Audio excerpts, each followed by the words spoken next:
Smart. Oh. Hi. Hello and welcome to Wine Witchcraft, everybody. I'm here to testify to the power of Christ. That's what I'm here for.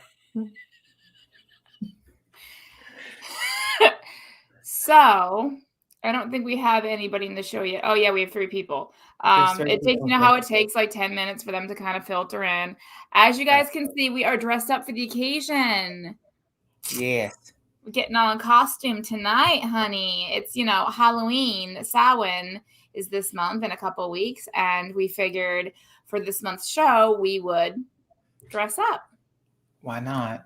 The power of Christ compelled us to do the right thing. We sure did. Wow, who all is in the live? We have 3 people. Who do we have? 4 people. Hello. Hi, Lisa Stevens. What are you drinking tonight, Lisa? What are you drinking, Justin? Debbie Dunaway. Happy Monday, Gemini Grey Wolf. I am drinking Apothic Inferno. Now, the Lord has led me to this wine because it is the inferno in which you will all burn in if you do not turn to God. And I will let you know that the blood of Christ tastes sweet and just a tad bit bitter. I am drinking Lake Ridge Winery Southern White from here in Claremont, Florida. Wonderful wine. Wonderful, wonderful wine. We give it to the altar boys when the priests want to have a good time. Now, I am in character, y'all. My name is Tammy Lynn, and I was removed from the nunnery of Sister Francis because, being married to God has so many benefits. It does. But there's no penetration in that relationship. And I feel like the Lord was leading me to separate my labia, and the only way that I could do that was with a man. And I have known the pleasure of a man, and I can never turn back. Praise him under his eye.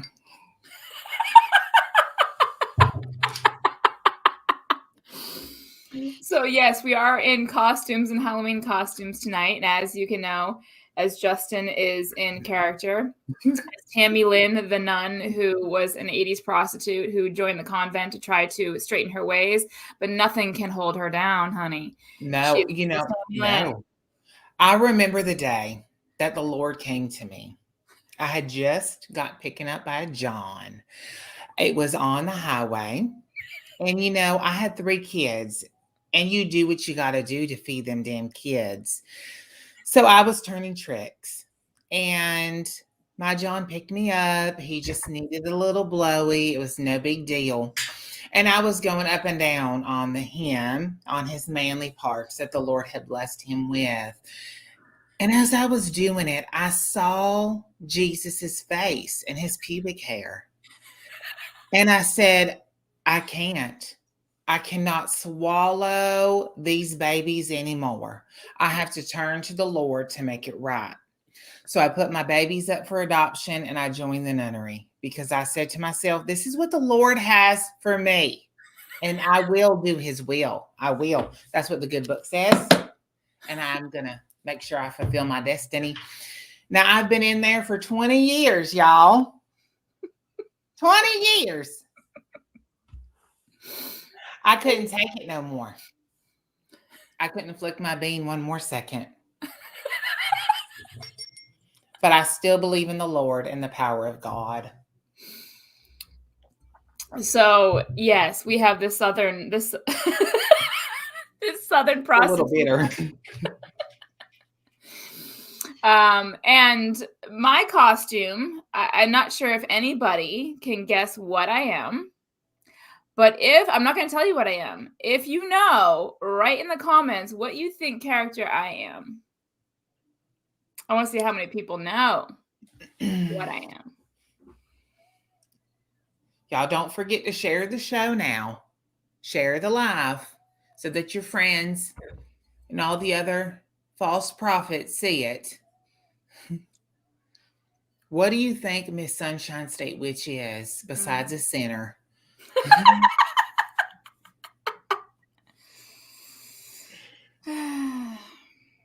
I guarantee you nobody's going to know. I'd be very shocked if someone knows I will. what Me I too. am. Come on, give it a couple guesses. Also, let us Now, know what you're drinking. Tammy Lynn. Tammy Lynn, did you know about what I was before I told you what I was? I remember I had told you about the whole, like when I said to you, you know, did you know about this? Had you already known? See, when you're in nunnery school, when you start off, there's different Mhm. levels before you can get your full habit, which I did do. I learned a lot about false deities. I learned all about them, and I knew exactly what you were, and that's evil. But that's okay because God said, love your neighbor, and you're right next to me. So you're my neighbor, and I love you. Ray Angel Hamilton. Hey, family. Hey, how are you? Ray. We're all God's children. Praise be. So Gemini thinks I'm a Japanese madam. No, I am not. But you're getting closer. So we have 10 people in here, and Gemini Grey Wolf has guessed a Japanese madam, but she is incorrect. But she's kind of going up the trunk of the right tree. I mean, nobody else has guessed, so she's the closest we got so far. She is the closest we got so far. So I'm going to tell you what I am, and you guys can pull out your phones and look it up if you've never seen one. I am a Kumari. So a Kumari is from Nepal, and it is a child goddess. And when you type in Kumari, you will find the Kumaris. Basically, they choose a child, I think it's from the age of 4 to when they have their period. They are a Kumari goddess. They believe that these girls are goddesses until they become women, and then they go back into society and live a normal life. But until then, they are Kumari, and their feet cannot touch the ground. They're not allowed to walk in public. They basically, this is what they look like. I pretty much copied the current Kumari. I think she was inducted in 2021. Let's see if I can hold this up so you guys can see it. This is the current Kumari in Nepal. And basically, once she has her period, she's no longer a Kumari. And so I basically copied her look. But if you type into YouTube Kumari, and I will put it in the chat for you so you know how to spell it, there are tons of videos talking about the Kumari and what they are. And that's how I honestly found out about the Kumari. It came up on my, like, you know, what you would like to watch. And I was like, what's this Kumari thing? And I started watching this like documentary of the Kumari in Nepal. So I keep on saying in Nepal. And it's really it's really interesting that they believe that these children have a goddess in them until they reach puberty, which is basically getting their period, and then they take down one Kumari and another Kumari comes in. So usually until, you know, they have their period, 12, 13, 14 years old. Very interesting. What's interesting about it is if in one of the documentaries you find out that one of the Kumaris never got her period. But she still believes that she's the Kumari, and they dethroned her basically. Yep. But she still lives in the Kumari palace, but she's not considered the current Kumari, even though technically she kind of is. Yeah, because she never had a period. She never bled. Yeah. Right. Let's see, what all do we got drinking here? Flavored water. Okay. Right. I'm drinking wine. And then I also have a Mountain Dew here in case the power in Jesus's blood is too much for me to handle. Let's see here. So Taya said you guys look awesome. Love the costumes. Thank you. Thank you. It's so nice that you could join us. We appreciate that. All of you, honestly. So tonight's show is just the only thing on the table is the wine. We're going to talk about whatever. Yes. So if you have any questions for us and want to get a topic started and want to talk about some things, feel free to chat in the chat. And we will interact and get conversations started and whatnot. And you can ask us questions and we have to answer. That is the rule when it's everything's on the table, is that you can ask whatever and we have to answer it. Chardonnay. Ooh, wonderful. I love that. What wine? Where is it from? What brand? What winery? I was going to say something. I completely forgot. Oh, this is the first show officially for us to be exclusively on the Wine and Witchcraft channel. This is the very first show. So if you guys would please, if you have any socials, I know this is like shameless plugging, but if you would be so kind as to share the live show, because we're no longer streaming on either one of our channels. We're exclusively on the Wine and Witchcraft channel. So if you feel so inclined to share the show, we greatly appreciate it. I can't handle anything but water. I honestly shouldn't be drinking, but there are some days where I feel like I can't handle anything but water as well. So I feel you. I feel you. Thank you, Debbie. You're so wonderful. Thank you. Yeah, you know, the thing was we were streaming on so many different platforms that it was sucking up internet. It was making shitty quality. So, you know, I'm actually hardwired. I live in a 3-story house. I have 3 floors in my house and I'm on the top floor. So my internet is spotty because of that. And then, you know, sharing on like 7 different platforms at once was just too much. So I'm actually, you know, we got a long cable and I'm actually hardwired into my modem right now to prevent that as a problem. But also we really just wanted the show to have its own place instead of everybody being like, okay, where do I watch the show? So we tried to get everybody to move on over and subscribe to the actual Wine and Witchcraft channel so that y'all are aware that this is the only place you can watch the show. But not everybody might have gotten the memo. I know for me, I've been super busy. Haven't even been on YouTube in like 2 or 3 weeks. Yeah, maybe we should start there. Like it's been a very, very different places. But Brittany, why don't you talk a little bit about what's been going on with you? Because neither one of us have really been super present. So why don't you go ahead and take the lead until people start. Go ahead, you guys, and start asking some questions. Yeah, some prompts. We talk, but then we usually pause and look at the chat, or at least when one of us is talking, you know, the other one's looking at the chat, so you can, you know, interact in there. But yeah, so I was on medical leave. I had some surgery and I was on medical leave for 2 months, for all of August and all of September. And I returned to work October 6th. And as most of you guys know, or maybe you don't, I work the overnight shift. So I work from 8 p.m. to 8 a.m. That's 12 hours. So I sleep all day and I'm up all night. It's essentially how it works. And lucky for me, I came back to my work right during inventory. For those of you who don't know, I work for the biggest retailer in the world, which is Walmart. So I am a salaried member of management there. I'm the only salaried member of management in the building at night. So I'm in charge of like 100 people and their lives.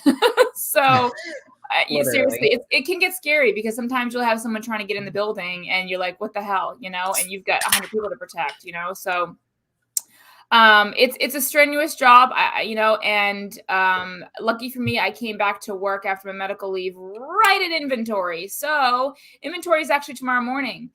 And I had to beg my store manager for tonight off so we could get this show done.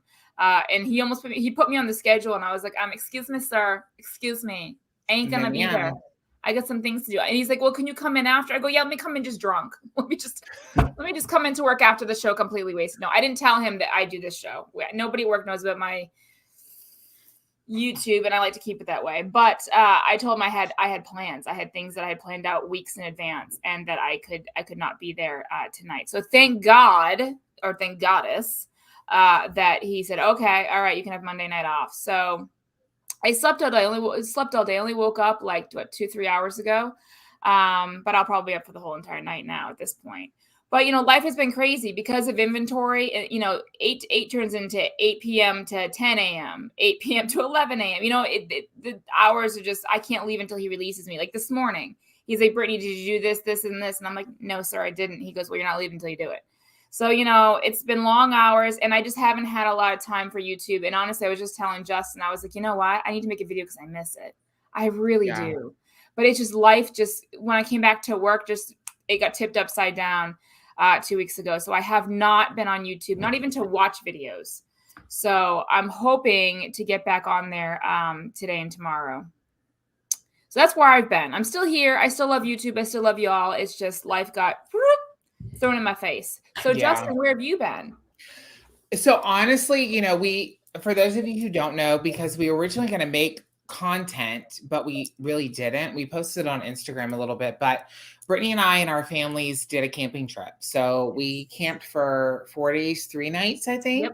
Yep. Basically. 3 nights, 4 days. And it was a wonderful trip, honestly. Great. And I just feel like I came home and I disconnected from social media. It was literally like a restart for me because we had spotty internet while we were there, as Brittany obviously knows.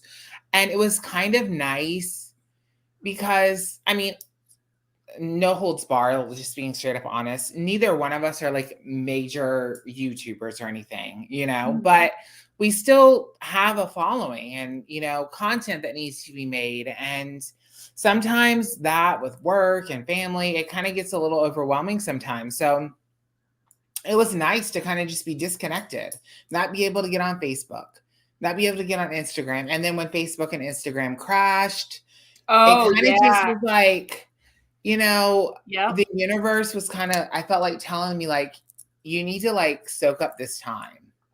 And for those of you who don't know, because I haven't talked about this a lot, I usually work like 6 days a week sometimes.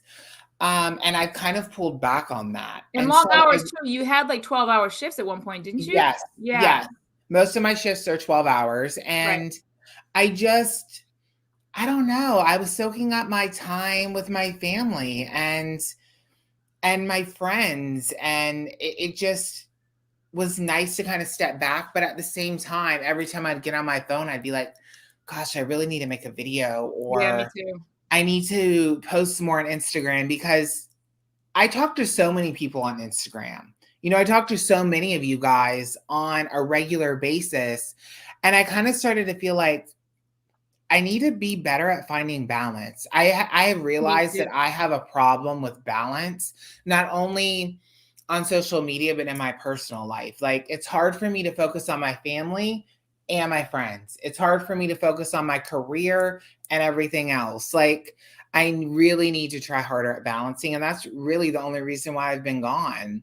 And I feel like for you, honestly, that camping trip, I mean, we did that ritual in the woods, which was fucking insane. I still think about it. Like when we were sitting down and I said, okay, we're gonna close our eyes and we're gonna ground. Yes. And we were sitting there and it was complete silence. You couldn't hear anything in the woods, right? And then we did it for like 3 to 5 minutes, and then we both opened our eyes and we looked up and looked around. And before, when we were grounding, it was dead silent. There was no wind, no air, no nothing. I mean, it was dead silence. And we opened our eyes, like the wind was like in a circle, and it was doing this in the trees right above our circle, nowhere else in the woods, just right above our circle. And I just looked at Justin, he's just like, oh my God. And it was just the most powerful ritual I have done probably ever. The thing that was so kind of like eye-opening about it is we looked up and the wind is blowing. And I don't know about Brittany, but it's like you almost can't even hear it. And I know when you pass a circle, like you're kind of in a bubble, but I do a lot of folk magic. Like that's more of my practice is folk magic. And I don't do a lot of high magic, you know, whatever the correct term is. Passing circles and calling the quarters. Yeah, I don't do a lot of ceremonial magic. That's what I'm looking for. And so it was kind of like this rush that I really am not used to. Yeah. And it was just so rich and robust. And to be able to do it with somebody like Brittany, we've never done that before. Like we've not together. No, I've done ritual in here in the witchy room, but we both have never done one out in the woods in nature. No, and to do it together, and it was just, it was a surreal experience, honestly. And to be able to call the quarters and call in God and Goddess, and really have the full experience. Nobody's around. We're out in the woods, like hardcore forest. Yes. It was so magical. It was so magical. And I don't know. It's just an experience I'll never forget. Honestly, I'll never forget it.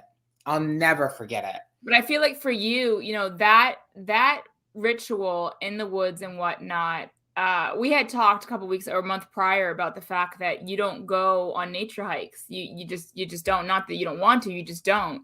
And you came out to Orlando, and we went to meet Botanical Gardens, and you just connected right away. And you're like, I need to find a trail or a hiking spot in Lakeland. And those of you who don't know, Justin lives about an hour west of me. We both live in Florida. So he did find a nature trail that he can go at that's not too far from his house, but he hadn't been connecting with the elements and with nature on a regular basis. And that camping trip, you just like connected hardcore. You went right down in. And I think that connection with nature, when you came back home after that camping trip, you just kind of said, okay, I'm still connected deeply with like the ground. I need to hold the internet at a pace for a hot minute while I sort my stuff out. And you know, I was the same way too. I mean, we were both exhausted because that camping trip, oh my God, the raccoons, holy shit. Okay, it was a disaster. And so my camp was raided by raccoons every night, basically. And I was over it. I slept in the car. I put down the seats. Me and Penelope slept in the car, and Rachel slept in the tent because I can't be bothered with that. Okay, I'm just saying that. Well, here's the thing: we lived for 4 nights and 3 nights and 4 days in the Ocala National Forest, which is the biggest national forest here in Central Florida. I mean, it's massive. It's actually a U.S. naval bombing range, and it's so big. Yes, it's massive. But also, not only that, there are bears present, black Bruin bears present. Like, and people that were camping at the same time as us saw bears. So they were there. They were definitely there. So of course, knowing that, and we were in our tents. Anytime we would hear shit, like I'd be like, "What's that? What's that?" Now you got to remember, Justin's family's camp was right next to mine, literally a couple of palmetto shrubs in between our 2 campsites. So we were right. So anytime that we heard something on Justin's side, he heard stuff on our side. Like we were laughing one night, he heard the whole thing. Like we were right next to each other. So what had happened one night is I hear Justin's car alarm going off in the middle of the night. It's like, and I'm like, what the hell? So I start texting him. I'm like, are y'all okay over there? Like, I'm thinking there's a bear in his camp because I know Justin, he'd run right to the fucking car and fucking start honking horns and shit, right? So I'm thinking there's a bear in his motherfucking camp. So I start texting them, and I text his wife Rachel, and I'm like, y'all okay? Like, we also had a group chat that was like these camping assholes, I think we named it. Yeah. And I was like, y'all okay? What the hell's going on in your camp? I'm like, is there something in your camp? Rachel writes back, yes. And then radio silence. And so we didn't have signal anymore. I wake up, Anthony, like, there's something in their camp. There's something in their camp. And he's like, what? I mean, my boys slept fine while I'm sitting there like mama bear, like, you know, what's that? You know? So I'm like, there's something in their camp. So I'm like, hello, are y'all dead? What the hell? So I hear his car alarm going off, and we see the lights blinking, and we're like, what the fuck is going on? So finally, like 15, 20 minutes later, after we're freaking out in our tent, they're like, it's just raccoons.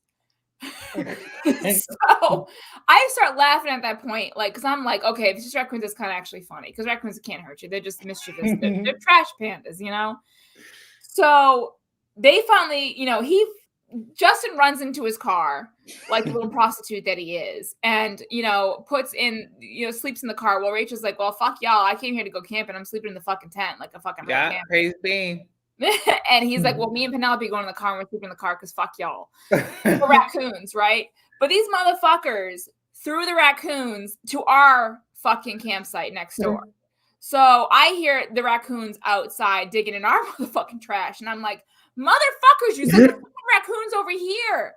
But the problem was we didn't think ahead the fact that there would be raccoons to that degree. No. And we left our trash on there's a pole for it with a hook that you put your trash bag on, but they will climb, up that pole to get to your trash.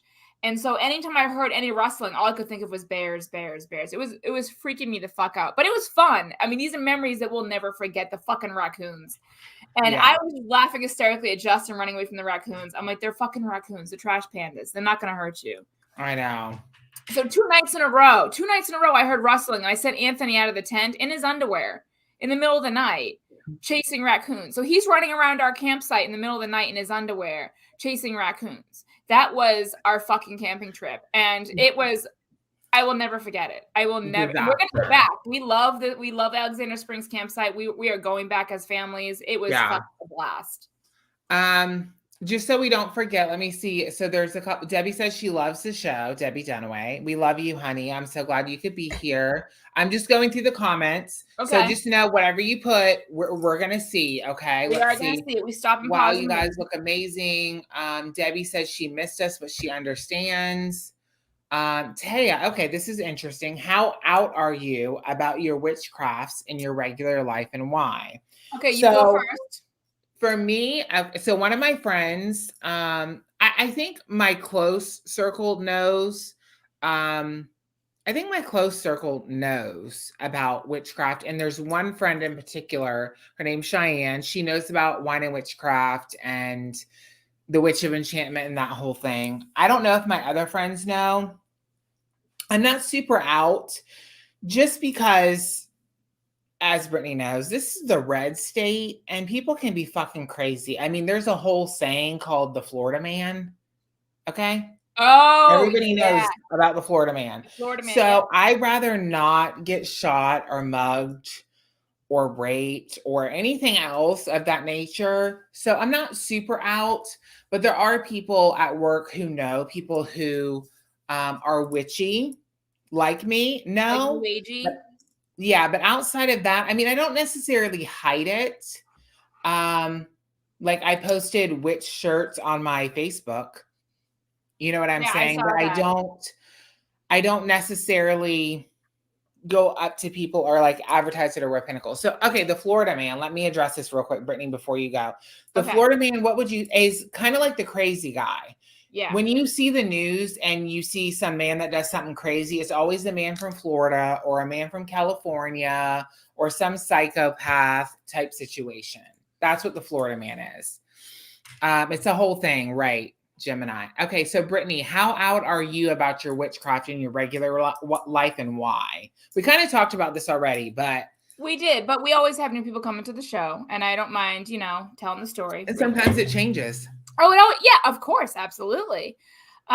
So for me, I do not tell anybody my work at all, period. As you guys know, those who are late coming to the show, I work for Walmart, the biggest retailer in the world. I'm overnight assistant manager. So it's one of those things where my store manager, who I love dearly, the guy is great. He's humble, he's kind, he's amazing. He really is. I love my store manager. One of the best store managers I've had.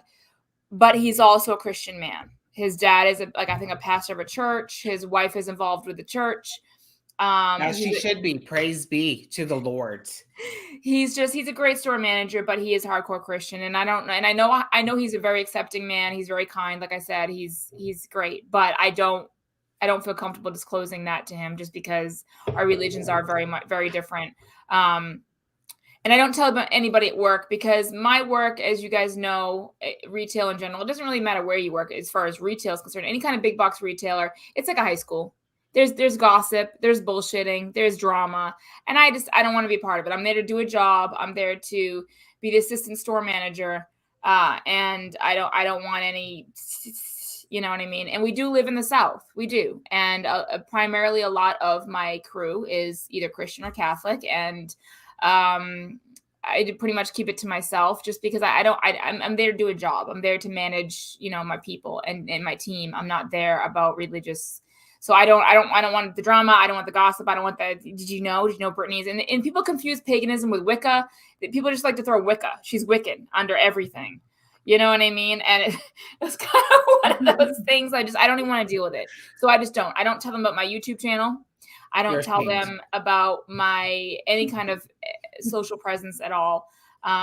Because, you know, what I do in Walmart's great about drawing that line. What you do outside of your store is your business. As long as it's not, you know, tearing down the company you work for, they have no problem with what the fuck you do.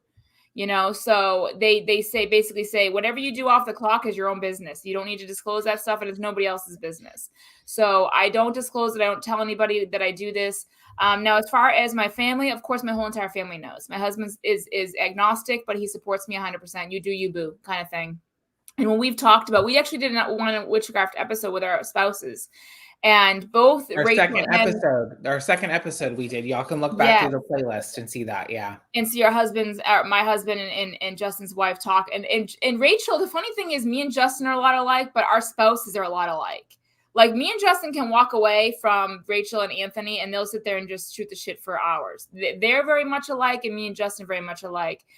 In the sense where they support us in the same kind of way. They're kind of like, I'm not Wiccan, I'm not Pagan, I don't do any of that witchcraft stuff. However, it makes sense. Like I get it. Like I get why it makes sense, you know? So I've asked my husband, you know, what do you think about, you know, what I do? And he's pretty much like, you know, the earth, the seasons, you know, connecting with nature. Yeah, it kind of makes sense. Cause you know, the thing is with the whole God thing is you can't see God. You can't, but hey, you can see the seasons change. You can see, you know, nature, you can see the difference. You can see all that kind of stuff where you can't see, you know, Jesus, and you can't see God. You know, it is a path that you can physically feel and see. It's very tangible.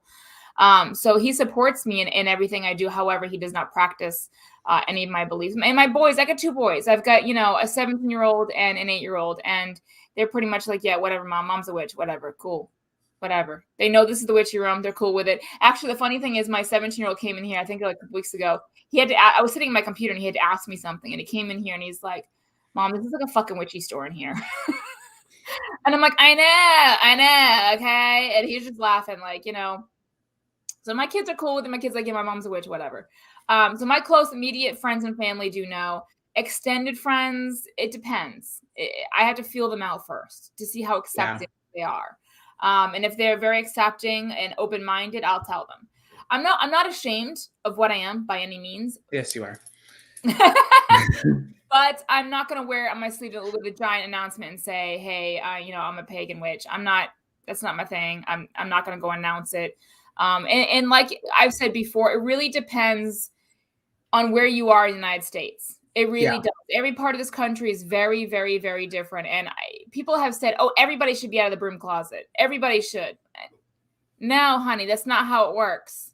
You know, when I lived I'm born and raised Boston, Massachusetts. And when I lived up in Boston, Massachusetts, yeah, you know what? It was a lot more accepting. You could be out of the closet and be free. And people are like, yeah, whatever, she's a witch, who cares? But when you're down in the South, it is a very different situation. Not everybody can just be like out of the closet and be free. It doesn't work that way. And I've heard a lot of people say that if you're not out of the closet, you're hiding and being shameful to your spirituality, to your path. I don't believe in that. I don't believe that you're being shameful and you know, what is the word I'm looking for? Honestly, when we're talking about this, it's the same equivalent, not the same. I don't want to say it's equivalent, but it's very similar in nature to coming out as a member of the LGBT community. You have to do it safe for you. And if you don't feel like you're safe, if you don't feel like you could retain your job, if people know that you're a witch, then your physical health, your mental health, and your financial health. I mean, let's be honest. We would all love to be witches in the woods and not have to worry about anything or paying bills or having responsibilities. But at the end of the day, you got to pay your light bill. You got to put food on the table, and you can't jeopardize your job because you want to be out and proud as a witch. Sometimes those things don't correlate. Not all of us have those privileges. That doesn't mean that it's bad. I mean, even in my video, I talked about, you know, I sometimes feel like I'm doing a disservice to my spirituality or to my religious practice. But does that mean I'm going to run out and tell everybody, oh, I'm a witch? Because let's be honest, your employer, especially in Florida, can fire you for whatever reason. They don't have to give you a reason in Florida. It's a right to work state. So they can fire you for whatever they want. They don't like you. They can do that legally. So your safety and your livelihood is more important than making yourself a martyr. And I don't think Juan would ever fire me if I came up to him and said, hey, I'm a witch. I don't think he's not that kind of man. It's just, what does he need to know for? I'm there for him. I I run the store for him. I do everything he asks me to do. You know, I'm a damn good fucking assistant store manager. Like, he doesn't need to know that. My witchcraft has nothing to do with my job. Have I ever done a spell on someone I work with? Yeah. We've done some shit. We've done some shit, absolutely. But, you know, that's the thing is, like, I don't need to tell people. I'm sorry. My career is my career. My witchcraft is my witchcraft. Do they intertwine sometimes? Yeah. But it's a need to know base. It's kind of like don't ask, don't tell. Well, you know, it's kind of like if you really wanted to tell him, it's better to seduce him, sleep with him, then tell him. And then if he tries to fire you, you tell him you're going to tell his wife. I mean, I love that's what I used to do before I found God. That's what I used to do. That's so crazy. You can get fired for witchcraft. I'm in Canada, so it's very different. Exactly. It's very, it is. So in Florida, every state is different. Every state has different employment laws, unless it's covered under a federal statute. So, and as long as it doesn't have to do with your sex, your race, your gender, or your religion, they can fire you. But in the state of Florida, they don't have to give you a reason. So technically, like, I could go into work tomorrow. It's a little different for me because I'm a part of a union, but I could go in, say I wasn't a part of a union. I could go into work tomorrow and they could say, we don't need you anymore. We're going to let you go. And that's it. Because it's a right to work state. They can fire you for whatever. They can come up with whatever they want. You're not productive. You're not this. You're not that. So there's not a lot of protections for employees. There's a lot of protections for employers. Right. And that's true with Walmart, you know, because I fire people and I hire people. That's my job. I hate firing people. I really do. And I don't fire people for any other reason but job productivity or attendance. Or if they do something really stupid, like steal from us. But, you know, most of the people I fire are for attendance. That honestly, they dig their own hole. And job productivity, because overnight you're basically on a time crunch. You have to stock one pallet in an hour. And if you're, you know, taking one tiny box down an aisle and putting it on a shelf and then walking back and taking another tiny box, yeah, of course your job productivity. Come on, really? You know, so we open the doors. Walmart closes now at 11 p.m. countrywide. We don't open 24 hours anymore. And it's not going to go back to 24 hours. So we close at 11 p.m. We kick everybody out, which is my favorite part of the night. I love fucking saying, get the fuck out of my house. I love doing that. But we open back up at 6 a.m. So we have to have the store stocked, customer ready by 6 a.m. If there's pallets on the floor, there's trash on the floor, it's job productivity. You know what our expectations are. So I don't fire people for any other reason but that.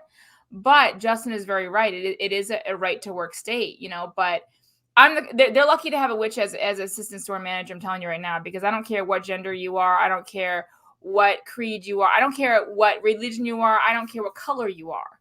I love you all, but you need to get my fucking freight worked. That's what it comes down to. I don't care if you're gay, straight, trans, you know, you're an alien, you're purple, you practice witchcraft, you're a Christian, you're Catholic, you're all amazing in my book as long as you do your job. Well, for me, when I was at Sister Mary's nunnery, the priest would pick one of us. And if we couldn't make him come within 3 minutes, we were gone.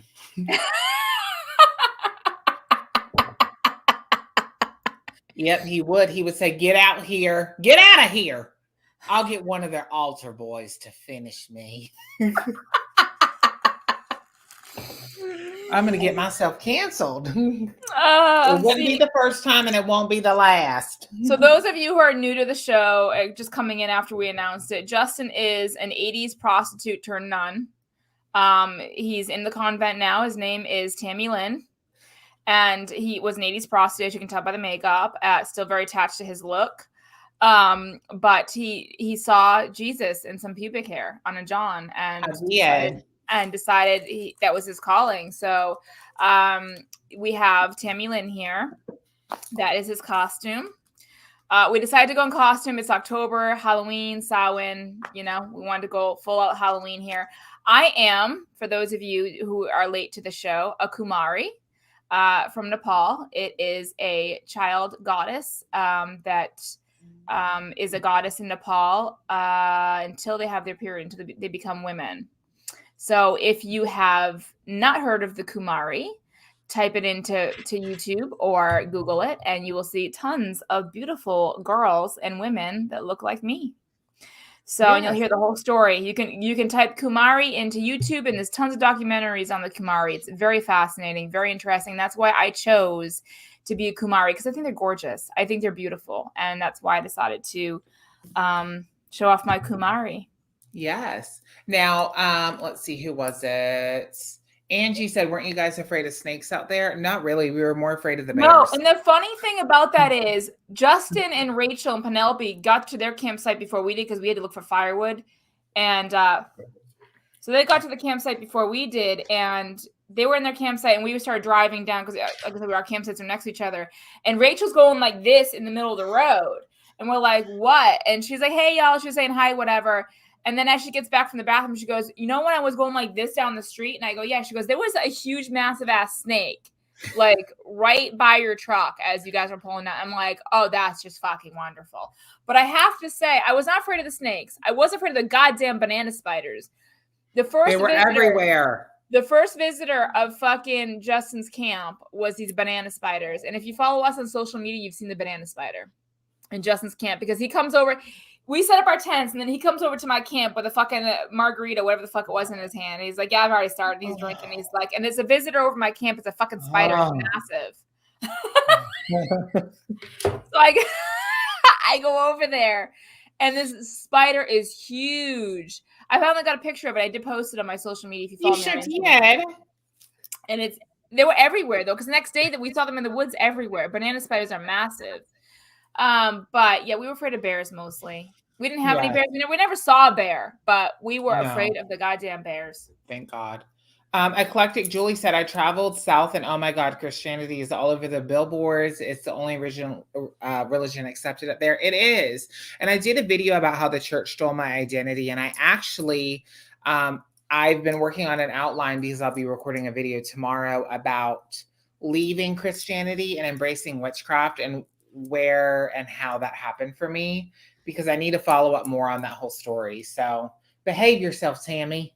Listen here, I have an oral fixation that I need to fix, and the only way I can do is with this. Oh shit! I should have come up with a name for my Kumari, but I'm just gonna be Kumari. That's Kumari. Center. So my husband's in the chat. He writes, "Oh wait, you're a witch? What?" I traveled south, and oh my God, Christianity is all over billboards. I read that already. And it's only religious. It's what I saw. Apparently. Yeah, that's true. Currently, I live in Vermont, so very easygoing place. Though I'm moving to Florida. Yes, honey. So I won't advertise my beliefs, religious, political, etc. Why invite trouble? Exactly. Like, you'll have your close-knit friends that you'll meet down here, of course. Yeah. And you'll have us. Hello. Road trip. Hello. Yes. We're going to have to go see Gemini. We're going to have to meet halfway or go, I don't know, we're going to do something when she gets established down here. So she has some friends. Yes, honey. We can go do lunch. Yes. So, yeah, I mean, you can tell your close friends. There's no problem with that. But, yeah, don't advertise in your sleep. Yes, you can do it up in Vermont, New Hampshire, Massachusetts, Rhode Island. Yes, you can be a lot more out of the closet. And that's what I was trying to establish when there were some videos thrown up out there about being out of the witchy closet. Like, everybody's just supposed to be out of the closet. And if you're not, you're, poo-poo on your path. That's not the case. Not everywhere is New Hampshire. Not everywhere is Rhode Island. Okay. It's very different in other parts of the country. We are some Baptists down here. When I said I was raised Catholic, I got the look and was told I was witchy. I just thought, you have no idea. Tammy, what the fuck?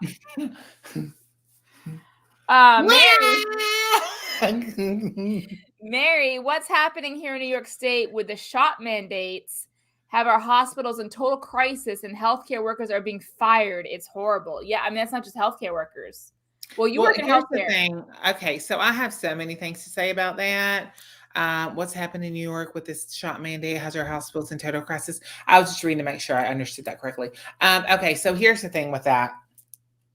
It's not out of the norm. Like the hospital I work at, you're mandated to get the flu vaccine every year.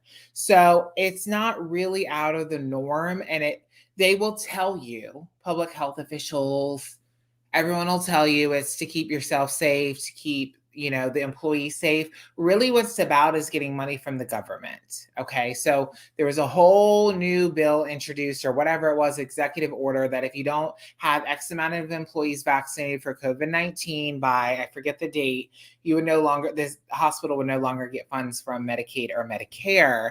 And most hospitals in the United States operate 90% off Medicare and Medicaid. And without those funds, hospitals will go under. So they will fire people. They will make people get vaccinated. There's really, unfortunately, no way around it. Capitalism, baby. That's what it's all about, capitalism. We have to wear masks at work. Even when the store is closed, there's no customers in there. Yeah. We have to wear masks at work while we stock freight. Which is dumb. There's no customers, and honestly, my associates, my team is so spread apart. I'm in the biggest super center in Central Florida. Honestly, our sales volume is the biggest number one in all of Central Florida, and it's massive. They're so separated in different departments from each other. What are they gonna get COVID from a cardboard box? Honestly, but they still have to wear masks, even when they're stocking freight and the store's closed, and they're not even next to each other. They're 50 feet from each other, if not way more than that. But we have to wear our masks. And honestly, I'm gonna say a lot of my associates, they wear their mask like this, like their nose is all exposed. And I'm guilty. I do the same thing. But yeah, when the CDC says that if you've been vaccinated, you don't have to wear a mask. Of course, Walmart did not have to wear masks. But then with the Delta variant, we had to mask right back up again. Hopefully, I had COVID right when COVID hit in the early 2020. In February, I had COVID. I didn't know it was COVID at the time, but it was. And then I got vaccinated, and I've been healthy ever since. No issues. But as you see, some people with severe health issues, even though they've been vaccinated, can get it again through their vaccination. But I haven't. And I deal with over 100 people a day. And the percentage of vaccinated people versus the unvaccinated is extremely different. We had hundreds at our hospital, hundreds of people with COVID-19, and less than 10% of them were vaccinated. The others were unvaccinated. So, everyone, I'm not going to take a political stance as far as vaccinations are concerned, but I'm vaccinated and I'm for vaccinations. But, everyone does their own thing. Your body, your choice. It's my body, and I had no problems crawling in trucks and stuff. Right, where you get situations like here, like Karen, who, she works with kids. She works in the school bus system. Right. So, in basically the public school system. So she's dealing with unvaccinated kids all day long. That's a whole different can of worms. Right. So I just really feel masks are something that you should circumstance-based. Make your best judgment. Think about the people around you, even if you've been vaccinated. Anyway, D wrote, "I'm vaxxed, but choosing to wear a mask can have its own political statement, at least in Northeast Florida." 100%. Absolutely. Wearing a mask is a political statement. I will tell you right now, we make Penelope wear a mask to school. When she goes out places, I have her wear a mask. I don't think it's 100% safety, but she's not old enough to be vaccinated. And so I want to keep her as safe as possible. I come from the stance of, I work in a hospital. I see people die. I've seen people my age die. I've seen employees literally fucking dead. So a lot of people have a lot of opinions about COVID-19, but as someone who's seen it, people fucking die. So, you do what you got to do. Right. I know I'm safer because I'm vaccinated. If you don't want to get vaccinated, that's your choice. Exactly. If you don't want to wear a mask, that's your choice. That's the beauty about America. It is. That's what it is. You should be able to make that choice for yourself. I agree. Witchcraft. Who would have thought 2021? I will say also that the camping trip, I kind of feel like I need to make another video. Yeah, we Just have think not of made videos, y'all. We have been. I've been off the radar. I've been working. I mean, we're working so much. One of my associates actually got in a car accident from falling asleep at the wheel. We've who been working so survived, much. Yeah, we've been working so much. unfortunately. And being on medical leave for 2 months and then going back to working 8 p.m. to 8 a.m. or lately it's been 8 p.m. to like 10 a.m. But it takes my body a little bit to adjust, especially coming off of medical leave. So I'm healthy. No worries there. I have not disclosed what kind of surgery I had in public because it's something I'm keeping personal. But I am healthy and I'm well. And I've got another, 25 to 30, 45 years left on my life now. So no need to worry. It's nothing major. I'm good. But being off from work that long, it took a toll to get back into the swing of things, especially being on my feet. We don't sit down at night. At night, I am touring that store all night long. I'm pulling pallets. Empty pallets out to the backyard to clean them up. I'm all over the store, pushing, pulling, walking, and my body was aching. It was exhausted. So I would come home, even Justin knows, I was talking to Justin every day, multiple times a day, all day long, to just radio silence because I was working all night long while he was sleeping. And then I would wake up he would wake up in the morning, but I'd be just driving home and I would hit that bed. I was out, gone, done till 7 p.m. the next day. So I apologize for my absence, but now that my body's slightly starting to adjust a little bit, I can promise you, I miss you guys. I miss YouTube. I'll be back. I'm going to be making some videos, got some ideas, got some things I got to say. I'm kind of feeling the same way because, there's been a change. I made a video about something, and that something has kind of changed. I'm not ready to really disclose it. It's just deity work. I'll say that. It has to do with deity. And yes. I forgot. I don't know if I'm comfortable yet really like talking about it, but things have changed. I don't know. I feel like everything surrounding the camping trip has really been... Because you reconnected. You regrounded. There's just something changed stirring the cauldron again. Okay, hold on. I got to highlight that comment. That's typical Karen. Typical Karen, honestly, being Karen. Okay, Karen. So I will stir the cauldron. All you need to do is say go about something. Give me something and I will stir the cauldron. Yes, Timmy Lynn is on fire tonight. But I don't know anything to stir the cauldron on. But if you want to throw something out there, I'll be more than happy to comment on it. Okay, so I'm reconnecting because Sherry LaFay is saying now we want to know. I am working on reconnecting with Hecate. That's what it is. I'm not going to like the full extent because I'm kind of like approaching this relationship completely new. We're taking it slow, but it's a whole new kind of approach than what I did. After you just made a video about how you broke up with her. Literally, like I think a month ago, maybe.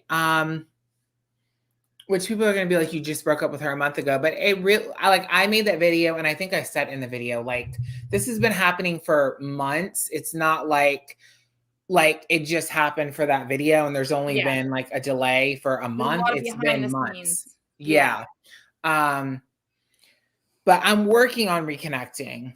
It's going well. I'm approaching it completely differently. And how I connect with her and how I work with her and my relationship with her is, I think, more healthy now. And it's more of a relationship. So are y'all reading anything these days? Yes, what are you reading currently? I don't know if I have the actual book up here right now. Besides the Bible. It's actually in my backpack that I take to work that I haven't quite finished yet, but there's a book on Hecate. Which is really good. You've sent me some passages from it. I'm not a Hecatarian, but it's really good. It is really good. Yeah. So if you go onto my Instagram, there's a post, a picture of a Hecate book. That is the book I'm finishing. And then I also have another book. I haven't started it yet, but it's next on my list. It's Temple of Bones. Ooh, I didn't know about that one. Yeah, Rituals to the Goddess Hecate. So there's a lot in here about that. And then I've also been watching a lot of videos about Greek language and how to work with Hecate and things that she likes. I'm just really approaching it completely differently. So how does Jesus feel about Tammy Lynn talking with Hecate? Tisk tisk. Jesus. Who's he? Tammy, you know, Jesus understands. We have an understanding. And the reason why is because nobody can give blowjobs like Tammy Lynn.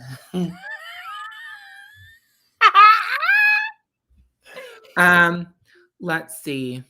Have either of you connected with Persephone? No. I have not connected with Persephone. But honestly, I have to say, speaking of Persephone, I actually made this pun the other day when I talked to Justin.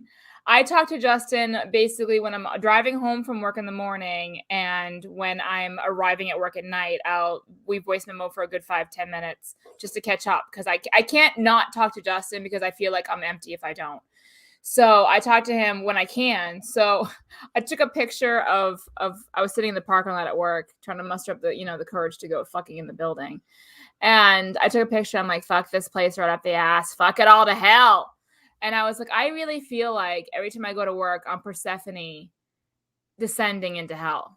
Like every night, yeah. I feel like I'm going into the fucking underworld every fucking night. And I totally brought it that whole, because that's what I feel like. I feel like in the morning when I drive home, I'm coming up, to the earth, and then when I go, I'm going right back down, because it's night. The night shift is weird. It's just a weird thing. I love the fact that I work at Walmart without customers. I'll have to say, I love my customers. They pay my bills. I love them. Don't get me wrong, but I love being able to do my work without interruptions, to be honest. Well, speaking of which, I haven't even told you this, but I am pretty sure I'm going to be applying to a night shift position. What? Because, Rachel works at the same hospital now that I do, and she has rotating weekends, but it's winding up being every weekend, and I work 9A to 9P, and she works 7A to 7P, and trying to find childcare just doesn't work. Right, that makes sense. So you're gonna be on opposite shifts. So I'm seriously considering taking a night shift position. I didn't know that radiology was open during the night. We're open all the time, honey, 24/7. X-rays have to be done. I thought you guys close. No, we never close. Oh. No, that would be amazing. So I could talk to you while I'm at work. Yeah, it's Saturday and Sunday, 8P to 8A. And then on Friday, and then on Friday it's 10:30P to 7A. So Friday, Saturday, Sunday. Oh my God, that would be so much better for our friendship. Yes. So that's probably going to happen, honestly. Let's see here. Amazing. What's up with the fascination of young kids getting into stones and crystals? Is this another TikTok fad? I don't think it's a TikTok fad. I really don't. I don't. I really believe that whatever is happening right now in the shift of energy, I think what I think it is a generation of being indoctrinated by Christianity, generations of colonization. I think a lot of people of color and white people are railing against modern Christianity, our traditional Christianity. You see a lot of people on TikTok now and Facebook who are progressive Christians who don't preach the same things that, I grew up with.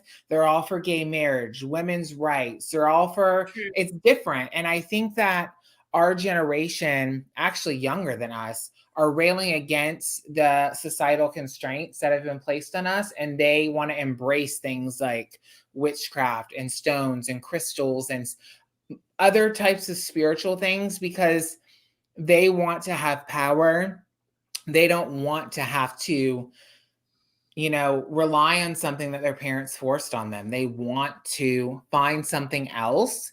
And I think there was a meme on Instagram that said, if you grew up hardcore Christian, you're probably practicing witchcraft right now. True. And I think that a lot of people that have been Christian or Catholic, just Catholicism in general, I'm just going to put the umbrella term under there, They've been doing it for so long that it's no longer working for them, or the world's changing and society's changing, and it's no longer, their heart is not there anymore. So they're looking for something else. They're reaching for something else.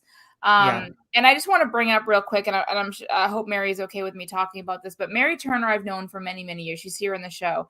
I've known her for, Mary, how long has it been? Like 12 years. I've known her from YouTube back in the day. Mary's a Christian. She's a beautiful Christian. And at the same time, she's got that little bit of a new age spark in her where she wants to learn and know about everything. You know, she has no problem picking up a pack of oracle cards and helping them guide her in life. She has no problem asking questions like, okay, like, so what is this? What is this Sabbath? What is this? You know, she has no problem asking those questions. You know, she loves stone. She loves crystals. She loves oracle cards. She loves nature. She loves plants.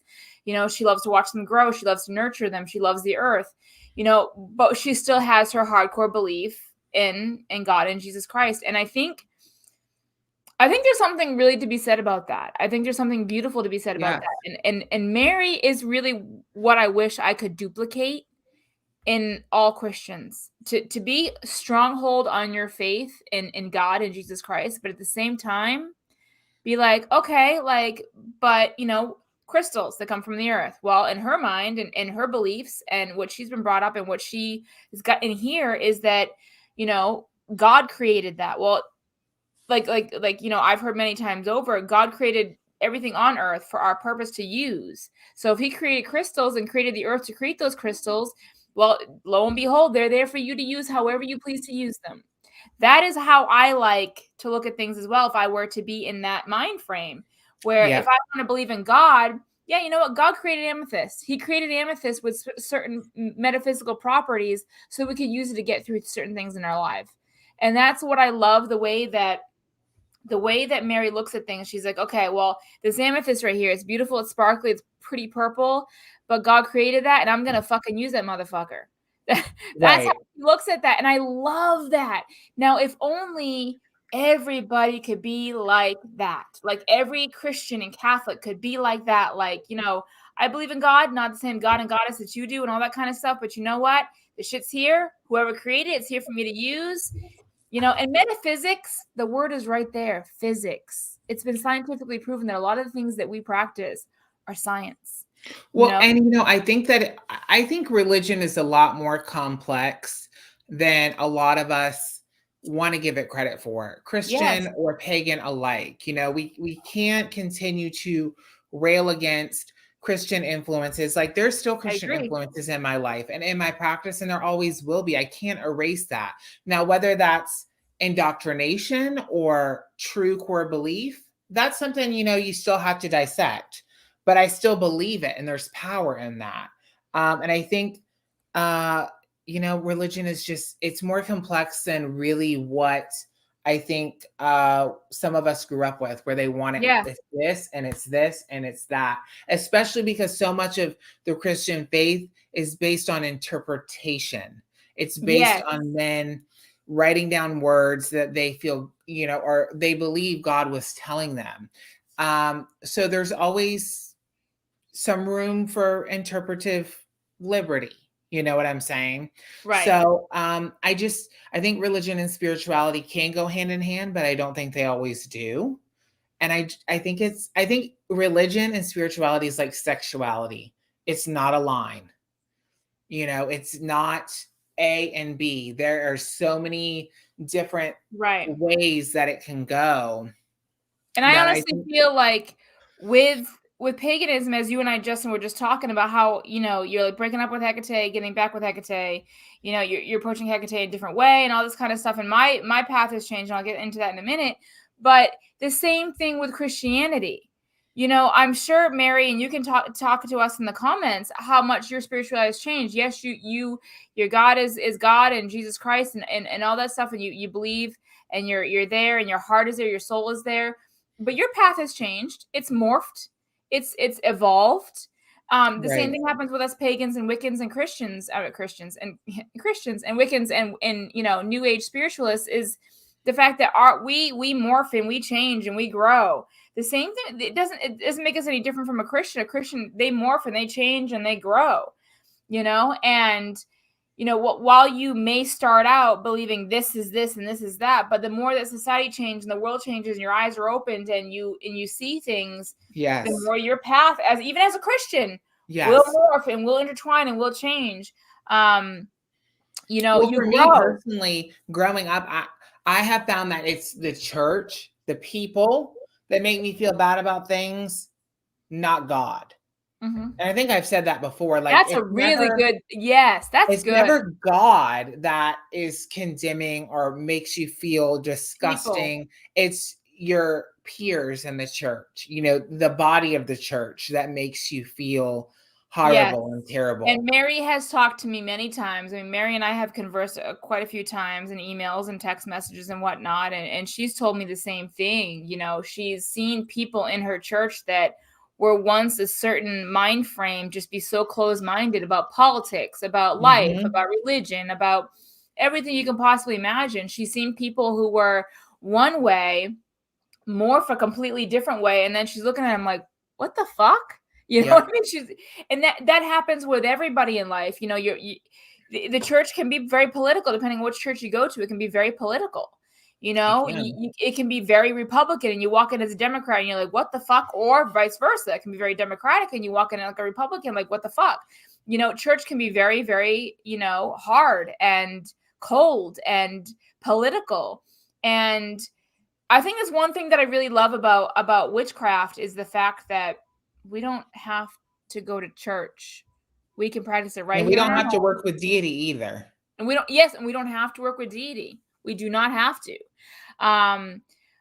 But there's still some beauty. I mean, I grew up agnostic, kind of agnostic. My parents were agnostic, and they basically said, "You do you, boo." And that honestly, I love. And that's how I raise my kids. I love parents who say, "This is what I am, but you do you, boo." That kind of a parent is what the world needs. You go out in the world and you find your spiritual connection, whatever it may be. And that's what my parents did to me. They're like, "Hey, we're agnostic. We believe in nothing. We don't believe that there's nothing, but we don't have a choice. We want you guys to go and figure out if you want to be agnostic too, or you want to have a choice." Yeah. And if you want to be Buddhist, by all means, fucking be Buddhist. If you want to be pagan, fucking be pagan. If you want to be a Christian, go fucking right ahead. I went to church. I went to youth group. I went to a Christian church with one of my best friends. I explored. I certainly did. I went to a Buddhist temple for 2 years when I lived in California. I've done that. I've searched around, and then I finally came home to paganism, which is who I am. I believe it's who I was born to be. But at the same time, my parents gave me that religious freedom. And I believe a lot of parents need to realize, let your kids, same thing with sexuality, let your kids find out who they are. Don't force religion on them. If they want to be a fucking Buddhist, let them, and that's what I love my parents for that. They were like, "Brittany, you wear this, but you go do you, boo." And here I am. And I'm happy. I'm glad I didn't grow up in a Christian church or a Catholic church and was shoved down my throat something that is not for me. I love that. And I hope that a lot of other parents do the same thing and make that choice. Right. D is asking, is Hecate having a modern resurgence? I think she is. And I think it goes again with the patriarchy. That's just my own personal opinion. I think that a lot of people want to connect with the divine feminine. And even as a child growing up in church, when they would read from like the book of Esther or speak about Rachel, I thrived during those times because I wanted to hear about the women. I wanted to hear about female empowerment. I think it's so much of what's missing in society is the strength and the power in womanhood, the power of women. And I think that's why a lot of women gravitate towards witchcraft. I mean, me as a cisgendered male, that's why I gravitated towards it. I wanted the feminine divine. There's something about it that's so powerful. And so I think Hecate, instinctually for a lot of witches, want to work with her. Not everybody does. I think there's a lot of publicity about Hecate, but I think a lot of that is for show, not necessarily actual I practice. agree. Yes. Just because Hecate is goddess of the witches. I mean, how much more badass do you get than that? I mean, there you go. So I do believe she's having a modern day resurgence. And I think as long as we speak her name, as long as we work with her or whatever god or goddess you're working with, you're feeding that deity power. It's just a beautiful thing. I completely agree. I mean, my path has intertwined. I mean, those of you who've been with me, you know, Mary, Karen, have been with me like the whole entire time. Yeah. I was Gaia in the Green Man. I was then Gaia in Cernunnos. And now I am pretty much Cernunnos hardcore as my patron. Just thinking about him gives me chills, honestly. But a good book, if you're looking into learning about Cernunnos, that I'm currently reading, speaking of books, is The Horn God of the Witches. I'm not completely done with it yet. It's by Jason Mankey, and this book, this is the thing about books, especially about religious books. Write a book that we can read. And what I mean by that is write a book like Justin and I are talking to y'all right now. Write a book like we're sitting in my fucking witchy room just chit-chatting. And that's how Jason writes. And same thing, just talking about authors that write really well so you can understand it. When it comes to tarot, this book right here, Perfect. She cusses in it. She cusses, says shit, fuck, whatever, bitch, whatever. Talk to me like a person. Cuss, swear, use real life language that we use in everyday conversation. Yeah. When you try to get all Harvard and scholarly, I can't follow your book. I'm sorry, just talk to me as a person. Don't try to be some big hot shot. But this book, if you're a tarot reader, you need to have it. Beautiful book written like we're sitting here chit-chatting, two girlfriends chit-chatting, you know, about the business, about tarot, you know. She talks to you in layman's terms. But Cernunnos, you know, has been my patron god here for a little bit. There's a reason of why he came into my life, and maybe that's a whole nother show, another topic. But as you can see, as I move my beautiful head here, this right here has become my world. Santa Muerte has become my world. And thanks to my BFF here, Tammy Lynn, on my birthday, I got quite a few books here. And I have to say, they're amazing. I mean, this one I'm about to start here, also for my birthday. By the way, I'm 40 now. What the fuck? Yeah, my birthday is September 30th. I'm fucking 40. What the fuck? Like, I know. What the fuck, right? And then these two books I'm currently going to be tapping into. And these are beautiful because these have all your rites and your rituals. So Santa Muerte has been a completely different change in my life. I have devoted myself to Santa Muerte, and this is the book I'm currently reading on the current. I've got one chapter left. I kind of went crazy. And it's so good. It's so good. So good. But yes, the thing about Santa Muerte is when you become a Santa Muerte devotee, you're pretty much till the day she takes you. It's a devotion that you can. If you're gonna devote yourself, you can't. There's no breakup. There is none. So you got to be very, very sure as to what you're doing. Very, very sure. So that's where I'm at. Cernunnos, and the thing is, she doesn't like to share the limelight. She does not like to share the limelight with any of the deities. So when I deal with Cernunnos and I'm doing my thing with Cernunnos, and he's in my life for a certain reason, it's completely separate. Santa Muerte does not like to be on a pedestal with anybody else. When she's in the spotlight, it's, girl, you better not put that shit on my pedestal. Get that bitch off here. That's kind of we had to be very strategic when we did virtual on how we called everybody in. But I will say, before we forget,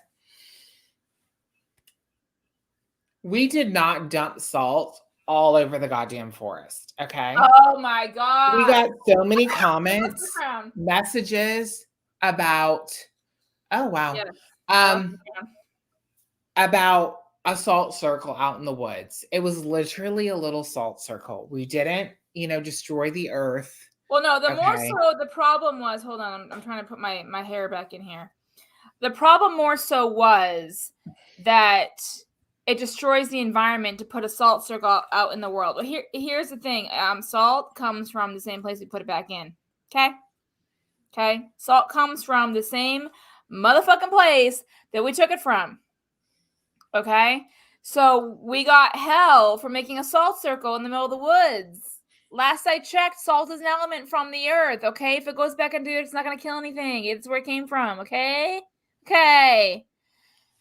Yeah, that was kind of crazy, honestly. Sorry, I had to take my habit off so that I could live my full life. I'm trying to figure They out did freak out over that. Yes, September Crow, they did freak out. Literally, it was a problem. It was a problem. Like, no joke. Yeah. It was. And that's the thing is I'm like, are you fucking kidding me? So, yeah, they're like, oh, maybe you should use, what did they tell us to use? I don't know what. She told us to use something else. That's better. She told us to use something else instead. I'll use salt if I want to use salt. What the fuck? Yeah. It was not that much, It was a sprinkle to make a circle. It was just a sprinkle. Oh, it was. Now I get if we went out and like we're dumping like the chunky stuff out in the woods, I get that. It was literally a little salt. I had somebody write me and told me that I was desecrating my practice, that I was destroying the earth. And then I didn't hear the desecrating your practice part. That's because it was in a message. Here's the thing that irritates me. The same person commented on somebody else's picture in a salt circle in the woods and talked about how beautiful it was. Now, this was a much bigger Instagrammer than me. Oh, okay. Like 30-something thousand followers. How is it okay for them, but it's not okay for me? I don't understand. I think it's just being petty. It's just being a Karen, a religious Karen at that time. A religious Karen. Sterilizes the soil, but I mean, yeah, it probably does in large quantities. I promise. Circle. We trust your sprinkle. I promise it was a sprinkle, okay? I love nectar. We trust. Oh my god, I want to put that on a shirt. I want to show like a circle like with the pentacle in the middle with the elements all in the corners, and then just put "We trust your sprinkle." Oh my god, that is the perfect fucking t-shirt right there. Which that leads us to. Thank God we trust your sprinkle. Would you guys be interested in wine and witchcraft merchandise, like t-shirts or anything? Because we haven't done it yet. The product placement. Okay, we have talked about it a little bit, but I don't know if anybody's even interested in that. So if you guys are interested in that, like t-shirts or something, let me know, and maybe we can work something out. But nectar, I was not talking about you. I was talking about somebody completely different. But gosh, I feel like I'm from Sister Act. That's what I feel like. I feel like I'm from Sister Act. He loves me, he loves me, he loves me. And where he goes, I'll follow, I'll follow, I'll follow. I will follow him wherever he may go. Little leg. Oh, fat.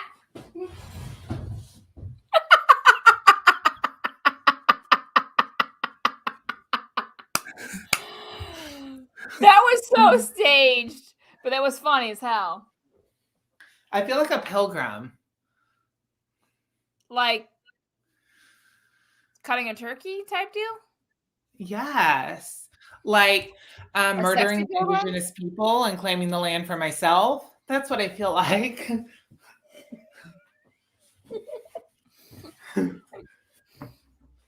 Okay, so before we go ahead, as you know, as you know, until 2021, we have a sponsor here at Wine and Witchcraft. We do. We do. And Bloodbath Products has been so gracious to us and sending us so many products to try out and talk about. And this month, I want to talk to you guys about their body wash. Now, those of you who've been on the show month after month know that their theme is basically kind of old school, kind of comic theme, bloodbath. You know, they do the whole horror, old school, you know, great, beautiful theme here. This is Be Mine in a body wash, corpse cleanser. And honestly, I'm going to be completely honest with you. I have not used this, but I can tell you from my 8-year-old son who loves this shit in his fucking tubby. I'm not even fucking kidding you. I know this seems weird, but he loves this shit in his tubby. When he wants a bubble bath, he wants Be Mine. This is his thing. Okay, this corpse cleanser body wash. My 8-year-old has used this. I have never used it. He loves it in his tubby, and it's just a couple squirts in his tubby. Great bubbles, makes him smell like a corpse. I don't know, whatever. It does. It smells really good. It does. If I were to guess, citrusy, but with a little bit of like a bergamot, like floral, and it's really, really, really good. But yeah, Luke loves Be Mine body wash, corpse cleanser in his tubby. Bloodbath Products. Amazing products. They're amazing products. We have showcased them for almost a year now, or 6 months to a year. They have a contract with us until 2021. I'm trying to get it to show, but it might not. But yes, Bloodbath Products. It's probably not going to show. But bloodbath.com, use code WAW, was it 15? Yep. WAW15, you get 15% off your whole entire shopping cart. They got everything from body lotions to body sprays to incense to ball washes for you men. Oh, yeah. I have the empty container right here. Empty container, exactly. Their products are high end for a blue collar price. That's the best way I can put it. And if you guys order something, please take a picture, tag Wine and Witchcraft, tag Bloodbath Products. Let us know you use the code, please. Or if you have used it in the past, let us know. We want to know that you guys are using the code. And long after they're done with their sponsorship with Wine and Witchcraft, we do have a new sponsor lined up for the next year. But long after, we will still be fans. It's not just about the sponsorship. Honestly, Justin and I love these products, and I will continue to buy them. I will continue to buy them. That's how much I love them. They're high quality at a blue collar price, and I love that. So please check out bloodbathproducts.com. Wine and Witchcraft 15 for 50% off your entire shopping cart, because they are our sponsors, and they love the show, and we're here to help them as they help us. So anyway, moving on. Oh my gosh. What? September Crow said Tammy does it out of habit, because I took my habit off.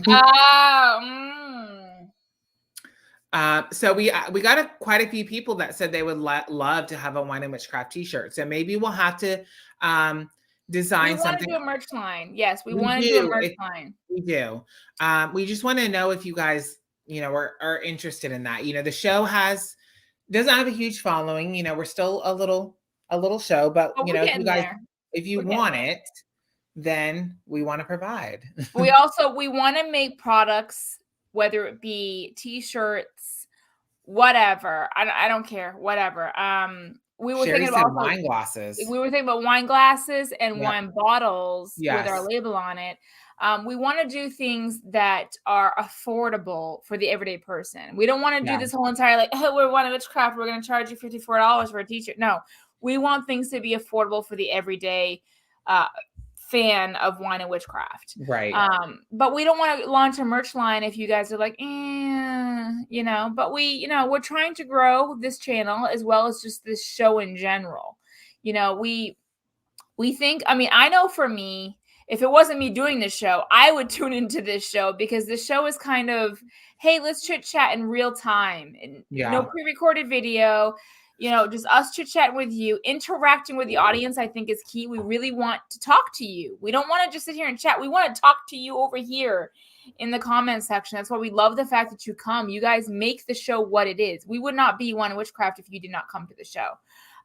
So we appreciate every single one of you and every single one of you that participate in the show, and look forward to it every month. And we're already booked up until the next year. We have a guest for November and we have a guest for December. Two of which are in the show tonight. They are. And also in January we have. We're not going to say anything yet, but we have a very big announcement. You're going to see some changes and some extra things happening with Wine and Witchcraft. We're going to have a thing that we're going to do next year that I think is really going to intrigue people. It's going to be something new for us. We're really trying to come up with ideas that is going to expand the show. So we're going to have some specials, I guess we'll say it that way. The show is going to be expanded. Yes. We've already had, like I said, Bloodbath products. I said to her when I ordered some incense from her is what happened. And I reached out to her. I said, hey, can you watch my show? And tell me what you think. And she loved it. And I said, would you like to sponsor us? Where basically we try out your products. We talk about your products on our show. Right. And a special code for our fans, our subscribers, and our guests. And she goes, yes, I love your show. I want to sponsor you. And she sponsored us until the next year. So we already did the same thing for 2021. I ordered something from a company and I said, hey, can you watch Wine and Witchcraft? What do you think? Do you want to sponsor? She goes, yes, count me in. I want to sponsor you guys. So we're growing. We are growing as a live show here on YouTube. And 2021, we're going to expand even bigger. And we're going to have more going on than you guys, I think, that we're even prepared for. Because there's a lot of stuff going on behind the scenes, production-wise. Me and Justin have production meetings. We talk about different guests. We talk about people who we would like to have on the show, and then either him or I reach out to these guests. And I have to say, I'm so excited about November's show and December's show because we have some good, beautiful people who are in the show tonight coming on the show with us, and I'm super excited for November and December and January. We have a guest in January as well, who you guys all know. You guys don't know who he is, but you do know. You do know. Well, yeah, you don't know, but you do know. So we're going to also have Alvine again in 2021. We're going to have her again in 2021. It's just, this show is our time to just be stupid and be silly and be fun and have some wine and chit chat about religion and what witchcraft and paganism and life, and just be real. Stop being the fake ass bullshit in society. Just be fucking real, Right. When you get bigger, don't turn into certain people. Oh, Karen, girl, we can't. Never. It's humanly impossible for us to turn into them people because we're getting bigger as time has gone on. Yes, but you know what? We still think to our roots, to the fact that we still think we're tiny. Some people think that we're huge. I think I'm tiny. And I love that, and that's how my mentality at work too. You never forget where you come from. Yeah. Never forget where you started. And I told that to an associate that came up to me last week, Loma. She said to me, she goes, Brittany, I love it when you're here because you treat us like human beings, not just a number. And her and I sat down and talked, and I was like, why do you feel management treats you like a number? And we just sit there and talk. And she's like, Brittany, you're the only one that treats us like friends, like people, like we laugh, we have fun. And I love hearing that as a manager, that my associates feel that I'm treating them like humans. And that's what I want. And that's how I feel with this show as well. I will forget the babiness of Wine and Witchcraft. I'll never forget where we started. And it's all about, I think, as long as the focus of the show is the same and it's about hanging out, community building, and just connecting, we won't become those people. You know what I mean? Because the show is about the audience. It is. And it whatever comes outside of that, like the sponsorships, the products, that's all a plus. It is. Don't get me wrong. Yeah. I like getting free shit. I'm not even going to lie about that. I do. I would be lying if I said I didn't. But that's not why we're here I for do the show. No. That's not what it's just a bonus. Like, I look forward to getting on live and dressing up and acting crazy and talking to everybody, because it's nice to be able to talk to like-minded people and to say all this crazy shit and people like get it. You know what I mean? You get it. And it makes you not feel so alone. So I think as long as we can keep a hold of that, that's what it will be, regardless of whether it's 3 people watching or 3,000 people watching. As long as the need is the same, it's the same. Oh, Cheyenne's in the show. Hi, Cheyenne. Is that who CBN is? Uh-huh. Hey, Cheyenne, I've never met you, but I've heard great things about you. She mailed something out to you that you haven't mailed gotten something yet. to me. Well, shit, girl. I'm not telling you what it is. I mean, you know what she does. But okay, I know what she does, but you can tell me specifics. I don't even get a hint. Can I get colors? Please give me colors. It's a shirt. That's all you're gonna get. I know, but can I get colors of the shirt? No. Fuck you little fucking cunty ass fucking nun.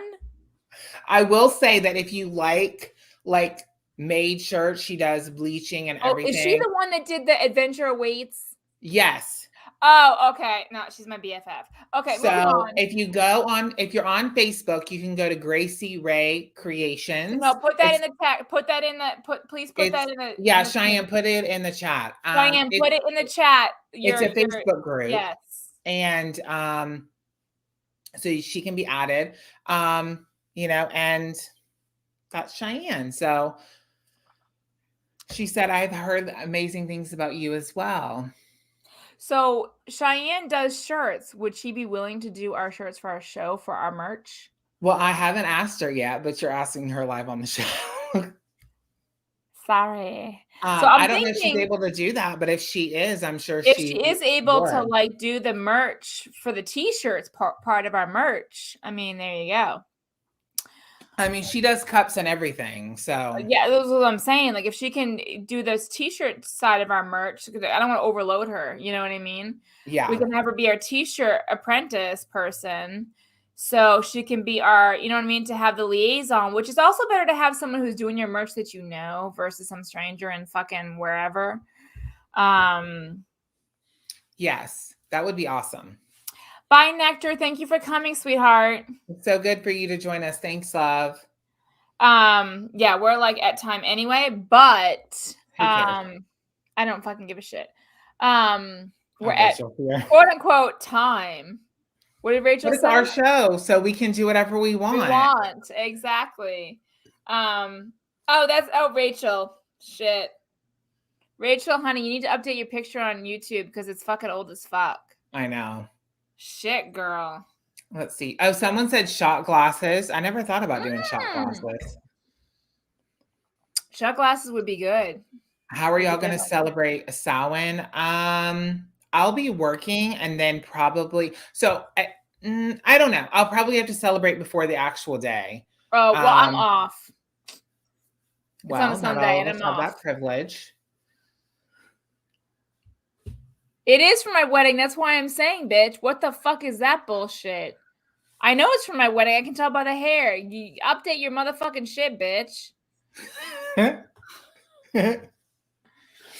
Fuck. I mean, shit. So I really want to let's talk to Cheyenne about doing our shirts for our merch line, and then we can go out from there. But yeah, so we're gonna have a merch line coming in 2021, which you guys can look forward to. This year or next year? Because that's next year's 2022.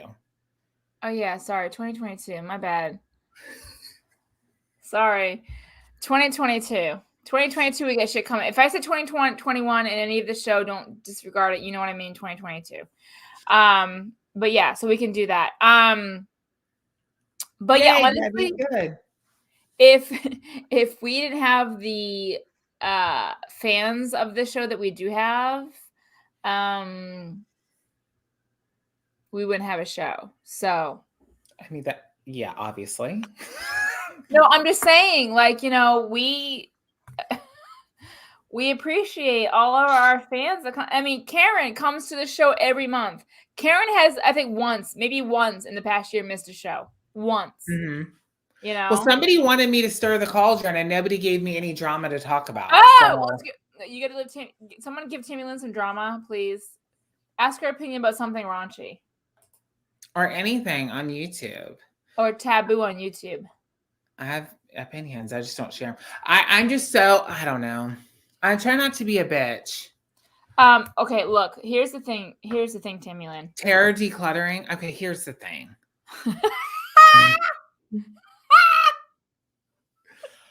I don't care. Well, you can't tarot declutter because you don't have tarot to declutter. Well, here's the thing. Like, what do you need all these fucking decks for? To shove up your ass? Bitch, you are talking about me. I know. I'm asking you a question. Are you shoving them in your pussy pocket? What is happening? My pussy bucket. Like, I don't get it. Is a pussy bucket? Oh, my makeup is getting so smeared. A pussy bucket? What is a pussy bucket? It is art. It is art. That's true. It is art. That's fair. That's fair. That's not really are you watching the comments on YouTube? Yeah. Okay, so YouTube is obviously getting the comments first because I didn't see it until like 5 minutes afterwards. Yeah. Okay. I have the show pulled up so that I can see it. I don't care if my crown is all fucked up. I don't give fucking two fucks. Anyway. Like, ask me my opinion about some juicy tea. Like, shit. I'm sorry, but my tarot and oracle collection is out of control. I have 27 decks of oracle and like 29, 30 decks of tarot. And I'm trying to come up with some kind of system to make sure I utilize every single deck I own. And it's hard. It's not easy at all. Does anybody have the Jack-o'-lantern tarot that just came out? The Jack-o'-lantern tarot. Anybody have it? Because it is fucking amazing. It's better than the fucking Halloween tarot. That's fucking gaudy as fuck. The Jack-o'-lantern tarot is the bitch. I fucking love the Jack-o'-lantern tarot. I just have to say. Okay, sex magistrate. Crystals in the badge. I'm all about it. Okay, hold on. Hold on. Are we talking about like smooth crystals? Or are we talking about like the rough crystals? What kind of crystals are we talking about? Any type of crystal you've put in your vagina hole. Oh, selenite, is it? Selenite. Yes. Have you done, what kind of crystal have you done? Crystals. I haven't put any crystals up my ass, but I want a penis crystal to put up my ass. But they're okay. So you haven't experienced the crystals in the vag. No, but they're fucking expensive. Hold on a second. Sherry, no, but I want it. Are you talking about the Jack-o'-lantern tarot or the crystal in the vag? If this is what you're talking about, I do have it. This deck is fucking amazeballs. It's okay. If you do not have it, it is better than the Halloween tarot that is god awful gaudy. This is my Samhain tarot deck. It is fucking amazeballs. If you don't have it, please pick it up. It's brand new. It came out like a month ago. It's brand new. So good. So good. The Halloween Oracle is better. Okay, no, Oracle decks wise, yes. I'm pairing this with, you can either pair it with a Halloween or pair it with, these are the two decks I'm working with in October. These two together are amazing. Or you can do the Halloween Oracle. These two are great. By the way, they have released, they're doing all 8 Sabbats. They have released it. They are doing all 8 Sabbats. They are. Beltane is next. It'll be released next year. Yeah. Cheyenne wants to know, what are crystals in the vag? What's the purpose for that? Okay, so I haven't done crystals in the vag in a while, but selenite was the last one, maybe last year. I have not done it in a while. I'm just too damn busy. But so crystals have obviously, their own energies going on. So when you use those in conjunction with either masturbation or you use them as part of ritual, it enhances that sex magic. Now, we did a Wine and Witchcraft on sex magic, what it is, how to do it, all that kind of good stuff, the taboo, the good stuff, the bad stuff, everything talked about in sex magic. We did an episode. It is on Wine Witchcraft channel. You can watch it and learn more about sex magic, but using crystals in sex magic can actually enhance that energy that you're looking to implement into your life. Your session. Now, I will say that not all of the episodes for Wine and Witchcraft are on the Wine and Witchcraft channel, but I did make a playlist on the channel. So if you don't see a Wine and Witchcraft episode, you can click on the playlist and it may still be on my channel. So, eventually as the show grows, we will dump all the older episodes onto the channel so everything will be in one place. Cheyenne is a little witchy. Not a lot, but she has an interest. She's got some tendencies. She just is, I think she's interested in not necessarily witchcraft, but I don't know. She's like new agey, I think. Okay, that makes sense. A lot of new agies end up, starting new agey and end up into other realms of other things later on. Yeah. So your wife.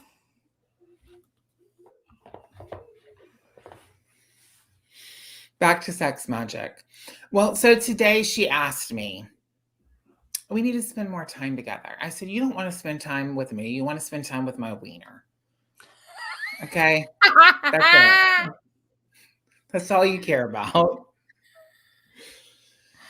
Well, I mean, that's a good thing because no husband wants a wife that says, I don't want to spend time with your wiener. Well, she has a higher sex drive than I do. Well, I know she does. She's always been like that since I've known her. Yeah. Let's just say that if there were some bears or raccoons in midday on our camping trip, they would have gotten a scene from behind the bear-proof containers in the hall residence of the camping site. They would have. So here's the thing, Penelope is very social. She's a very social child, and her and Luke do their thing. We pretty much, as parents, me, Justin, Rachel, and Anthony, depend on them two kids to do their thing.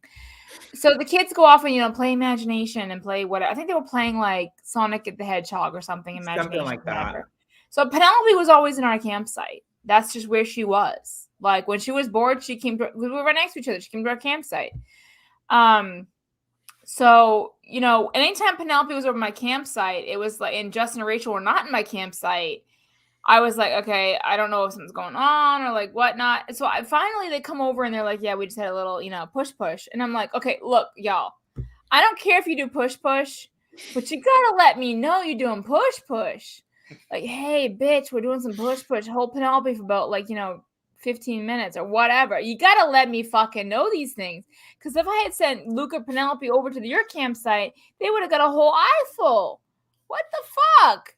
So I said, Rachel, if you're gonna do push, you gotta let me know you're doing push. I don't care if you're doing push, but you gotta let me know. Noah's in the show. Hey, Noah, thank you. Like, fucking, you need to fucking tell me you're doing push. So that's the rule. I don't care who in these families. Here's the thing, though, like when you're out in the woods, if I send Luke over to your fucking hotel room or your fucking campsite, you should know. Hold my kid for a hot minute. Hold my kid. We did understand the assignment, Noah. Yes, we did. We had to dress up. So, Noah, since you're late to the show, what am I? Because no one can guess it. My crown is a little fucked up, but what am I? Can you guess it? I feel like, and I don't have a lot of masculine energy. Like, that's not my vibe. But being out the woods and the whole thing, I had to take it right then and there. It was honestly, because you guys had talked about doing it just to have that experience, which I thought was so cool. Obviously we did it on on the bear box twice, I think. Okay, so you guys that don't know, because you don't live in the Ocala National Forest, they give you bear boxes where you put your food, you store all your food, because bears, of course. So it's like, will come to your campsite. So they give you these, steel bear boxes that you put all your shit in. So they did it behind their bear box. We both had bear boxes. And they did behind their steel bear box. And I still was trying to figure out how the hell you did it, to be honest with you. Well, she just stood on the ledge and then grabbed over and kind of lifted up. And then I just grabbed her hips and lifted her and held her. Oh, you held her. Okay, because Yeah. I'm like, she's so much shorter than you. Yeah. So we did it there twice. And then I think on the picnic table and then in the shower. Oh, you didn't tell me about the picnic table. Yeah. You know, now I know why Penelope was always in our camp. I couldn't figure out why I mean, I know she's a social being. That's just who she is. Like, I'm used to it. But I'm like, why is she always in our camp? Noah can't figure it out. Tell him what you are. Tell Noah what you are. Oh, I'm trying to. If you look earlier in the show, you'll see my crown looks like it's fucked up now. Okay. I am a Kumari, which if you type Kumari into YouTube, you will see everything about the Kumari. So the Kumari is basically they're from Nepal, and they are child goddesses. So they are chosen to be goddesses. I'm like buzzed, so I'm not doing this right. This is supposed to be up in my hair. But anyway, they're chosen to be goddesses until they reach womanhood, till they are of age. Till they menstruate. Yeah, this is all fucked. I don't even care. But I will show you a picture real quick. Oh, will you? I will. So you're chosen from I think the age of 4 and up. You're chosen to be a Kumari goddess. And until you reach the age of puberty, you are a Kumari goddess. So between the age of 4 and 13, 14, 15, whatever age you reach your period, you are dethroned, and a new Kumari goddess takes place. Sounds so painful to be dethroned. So that is what I am. But there was, like we were talking about, a goddess who never got her period for medical conditions. She just never got her period. So she never dethroned, but they dethroned her because she reached too old, and they need to put a new Kumari goddess in place. Yep. But that is what I am, a Kumari goddess. And Justin is a 80s prostitute turned nun. Now, my name's Tammy Lynn, and like I said, I had 3 children. My husband did die, and I knew that I had to find a way to support my family. My husband used to work in the mines, and there was an accident. And because of that, I had to learn how to work. And so what I did is I turned tricks. And I had already told the audience, but Noah, since you're here, I'll go ahead and let you know. I was sucking a man's penis. And when I was going up and down on that penis, I saw the face of Jesus in his pubes. And I knew right then and there that the Lord was calling upon me to serve him. And I have been serving him for over 20 years. Praise him. But after 20 years, I realized I needed to be penetrated. And the Lord said unto me, go out and get penetrated. And that's what I did. Now, they do not still recognize me, but I recognize the Lord. I thought he was Sarah Michelle Gellar from Cruel Intentions. I love Sarah Michelle Gellar, honey. I love me some Sarah Michelle Gellar. I love Buffy. I love her so much. And I watched Halloween Kills the other night. Yes, I did. Never heard of it. Heard of it. Because you're an illiterate. Fuck! No, Kumaris cannot touch the ground. Yes, Kumaris cannot touch the floor. They are on like a pedestal with like a. If you type in Kumari, the way I put it in the thing there, you type it into YouTube. There are tons of documentaries on Kumari. I promise you'll be enthralled by every documentary there is, because it is so fascinating. The whole thing in Nepal about the Kumari is so fascinating. No, it's not as boring. That's why I wanted to be a Kumari for Samhain for Halloween, because it fascinates me. It really does. And it's beautiful. Honestly, it is beautiful. It's wrong, but it's beautiful. But it's wrong, but it's beautiful. You'll get that kind of vibe where you're like, yes, oh, this is so pretty. Oh, but it's so wrong because it's child labor. Oh, right. But it's so pretty. Yeah. So that's why I decided to be the Kumari. I can relate to that. Much like the relationship between the priests and the altar boys, it's wrong, but it's pretty at the same time. Right. It's so pretty. Look at that. They're just best friends. So I promised my costume was more on point at the beginning of the show. It was more on point, but it's just not right now because my makeup is it's a hot mess. It's a hot mess express. But yes, they're not allowed to touch the ground. They are carried everywhere they go. Their feet are not allowed to touch the ground. It's fucked, but that's very true. Oh my God. So let's just extend the show to 11. Okay. Well, I'm going to take a pee break. I'll be right back in literally 3 seconds. You know how quick I pee. But yes. we'll extend it to 11 o'clock, about 10 more minutes, and then we'll, So go ahead and throw a topic out there. What do we want to talk about? How do we want to close the show? What do we want to close the show with?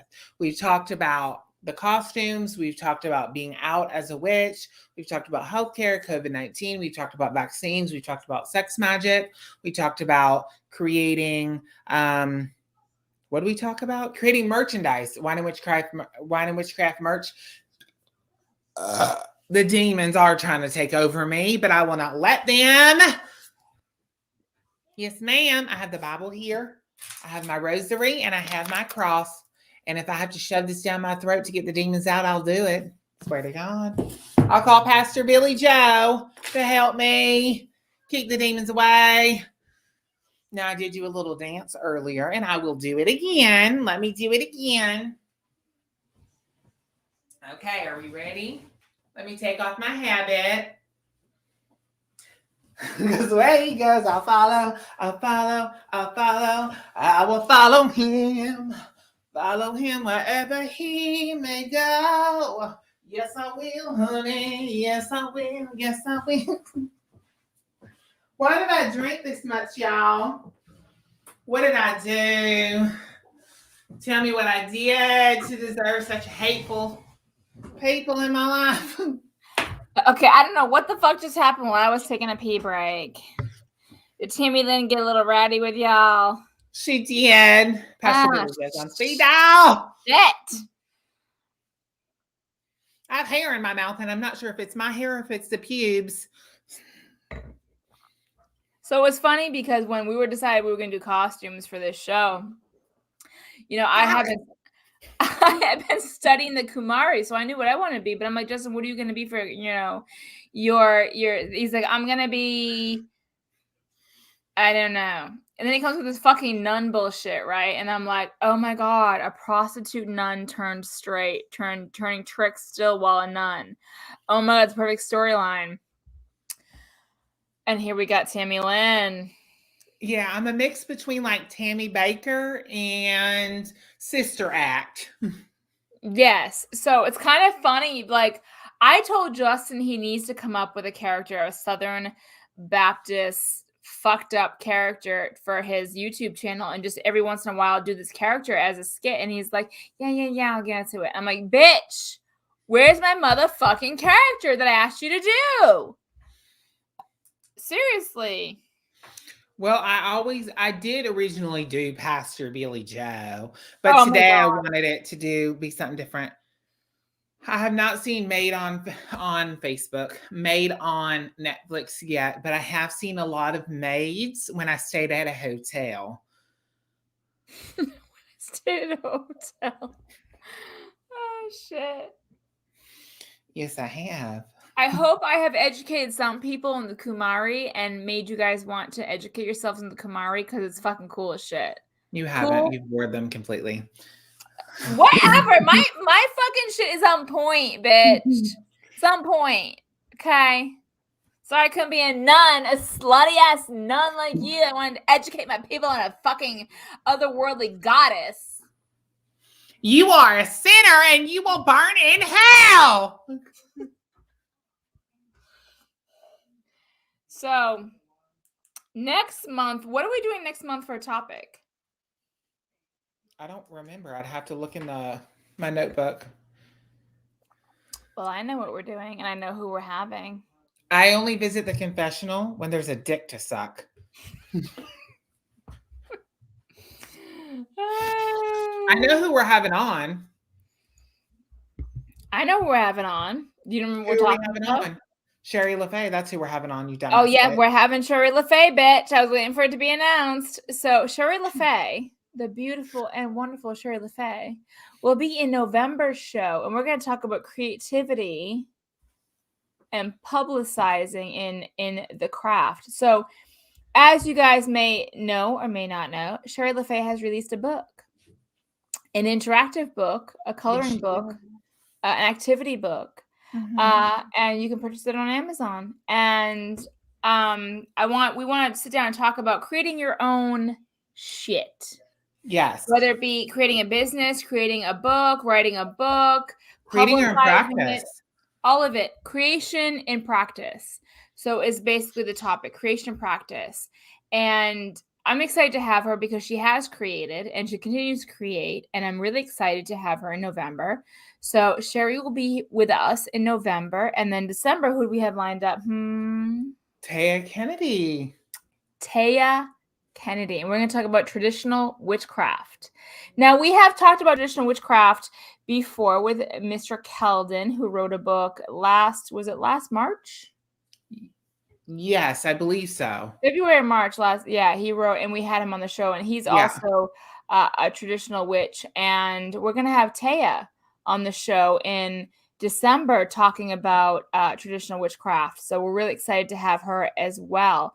So we have Sherry LaFay in November, Taya Kennedy in December. And then in January, we are going to have Keldon. He's going to be here again talking about his new book, to help promote his new book, to help promote us with his new book, basically. But I already have his book. I already have his book on my pre-order. List. Yeah. I already have it. Here in January. That's going to be huge. And we're going to talk about his book. So if you get his book, because we're going to talk his book. Yeah, we're going to talk about his book and everything that goes along with it. And it's so perfect because it leads into what we're going to be announcing in January. We're not going to spill it. We always spill the tea early. We're not spilling it on this channel. But in January, we are going to be coming out with something very, very, very special. It's going to be really exciting, and it's going to last throughout the whole year. So it's really, really, really exciting. Yep. So Sherry LaFay in November, Taya Kennedy in December, and Keldon in January. And in February, I'm going to be sticking this up my ass. Hey, I got one of those too. Can I stick it up my ass? You can. Okay. So, we're winding down for the next 4 minutes of the show. And, here at Wine Witchcraft, we try to do a couple things here. I'm trying to put this here back. What do we try to do? We aim to do a couple things. We'd like to have guests to sit here and talk and chat with special guests from the YouTube community that you guys are used to watching on the regular, or maybe somebody you haven't watched. And we're exposing them so that you can watch them on the regular. But we also like to do these shows where it's just Justin and I, where we just shoot the shit. And these are unbound episodes where we're not bound to a topic. And we love doing them because we can just be silly, be kooky, not have a whole idea, mind frame. And I really want to, thank you guys, because without you, Unbound wouldn't be what it is. We had about 20 people watching at one point in the show tonight. And I really want to thank every single one of you for coming out. It's Monday. Monday's difficult, but we're both off on Monday nights. Yeah. And that's the reason why we have it on Monday nights. I know it's difficult for a lot of you who work Monday through Friday. And I just really want to thank you guys for coming out and watching the show. Some of you religiously every month. I know months are tough. But it always is pre-recorded. It plays on our Wine and Witchcraft channel. Please subscribe to the Wine and Witchcraft official channel. As we've said before, we will no longer be airing on my channel or Justin's channel. Wine and Witchcraft has its own channel now. Yeah. So I thank all of you guys, because honestly, we interact with you. The show is not what it is without the viewers. So thank you all. And also please share the live, share the channel. And you know what, Noah, we need to have you on. We need to have you on, girl, if you're interested in being on Wine and Witchcraft. You haven't been on the show yet. And if you guys, Noah. Oh, yeah. Why has Noah? We've known Noah for like 12 years. I know. We need to have Noah on the show. That's weird. Yeah. We do. But if you guys have any other suggestions of guests or people you'd like to see, of course, let us know. And I don't know. This has been so much fucking fun, honestly. Oh, Tammy Lynn has yeah, been a and I needed character. it. Yeah. I so did too. I needed it. Working 13 hours for 6 days straight, I needed a break to just kind of unwind with my friends, and this has been a godsend to me, a goddess send to me. Yes. But please, the whole point of me being in this costume is I want to educate you guys on Kumari. Please type in Kumari to YouTube and look it up and educate yourself, because it's fascinating. It's really cool. It really is cool. So, Yeah. and then, Justin being the slut that he is, type in sluts. No, I'm kidding. Type in Catholic Christian sluts. No, I'm kidding. Yeah. But I don't dress up for Halloween. I do the Halloween for my kids. They dress up. We go trick or treating. But I don't do this on Samhain. On Samhain, it's all Brittany the witch. It's not this. So we really want to take the effort to do the Halloween thing, for October. So that's why we dressed up this month. But please subscribe. The Witch of Enchantment, the Sunshine State Witch, Wine and Witchcraft channel. Subscribe to all of us. We're a monthly show. We do it every single month without fail, unless something fucking happens and we get beaten up or run over by a truck or something. Right. We're always here. So please subscribe and like and ring the bell. And we will see you guys in November with Miss Sherry LaFay. We'll be here. Bye, guys. And thank you so much for coming to Wine Witchcraft in October. Bye, guys.